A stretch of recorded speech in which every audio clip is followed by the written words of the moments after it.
Vieta tikrai yra puikiai, čia galima ir pailsėti, ir pasidairyti. Na ir ką, mūsų pažintis prasideda nuo 3 paršiukų. Nepatikėsit, bet čia lyja. Ąžuolos bokšte iškart matosi ir Jelgavos rūmai. Teks važiuoti kažkurią dieną darbo. Tai yra pasiimti atostogas. Šiaip dabar mes esame 20 metrų aukščio bokšte. Šiek tiek drebu.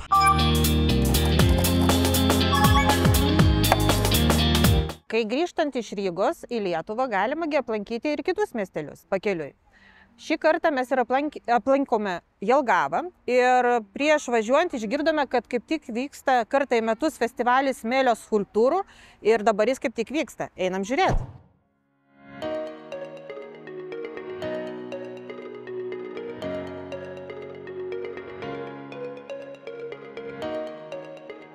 Na ir ką, mūsų pažintis prasideda nuo 3 paršiukų.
Ką aš galiu pasakyti, pasižiūrėjau šitas visas smėlio skulptūras.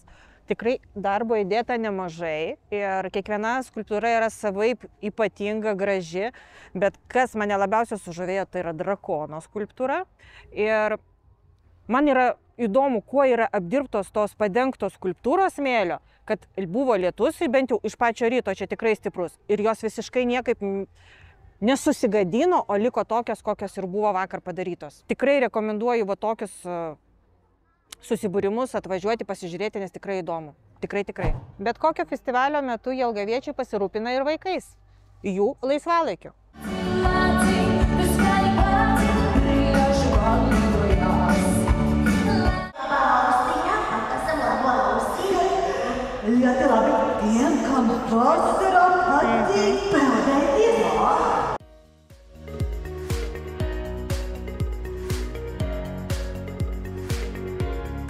Kaip ir kiekviename festivalyje ar mugėje galima ir puškasti.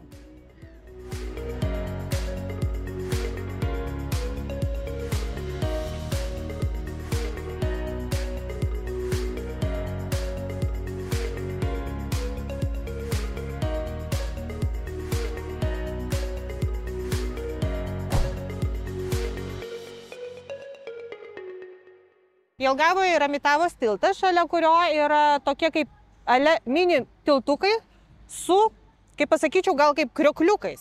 Vanduo taip gražiai krenta. Ir galima pasidaryti nuotraukas.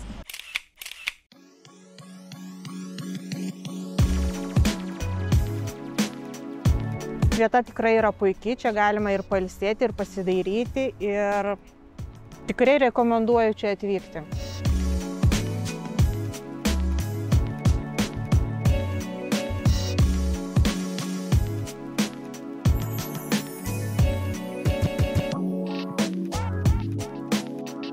Šalia upės pakrantės yra labai puikiai alėja, kurioje galima pasivaikščioti ir pasisėdėti, pasigrožėti ramybėje.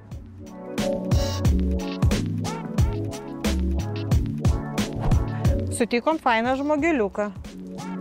Nepatikėsit, bet čia lyja.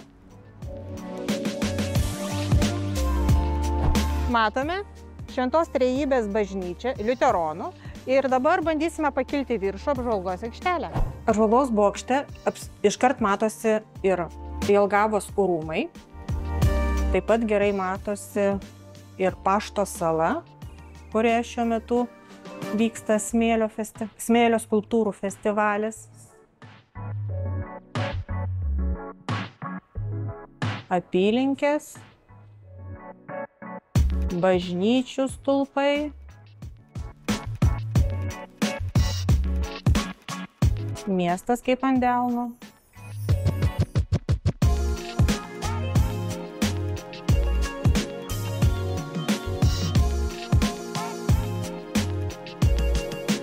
Tikrai labai graži Jelgavos pilis, bent jau iš išorės, nes vidaus negalim pasižiūrėti, nes savaitgalį pasirodo nedirba.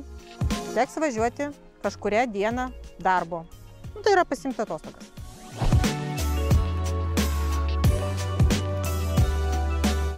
Jelgavos miesto prieigose, šalia, visai, ne visai šalia, bet 800 metrų nuo Jelgavos pilies yra puikus laukinės gamtos kampelis, kuriame tikrai yra ganosi ir gyvena arkliai laukiniai. Prie jų yra galimybė prieiti ir iš arčiau, tik su gido pagalba, nes vieniems, neverta, nes nežinote, kas gali atsitikti, nes laukiniai vis dėlto gyvūnai. Šiaip dabar mes esame 20 metrų aukščio bokšte. Šiek tiek drebu, nes vėjas yra stiprus. Bet kas mėgsta arklius, tikrai kviečiu šiandien apsilankyti.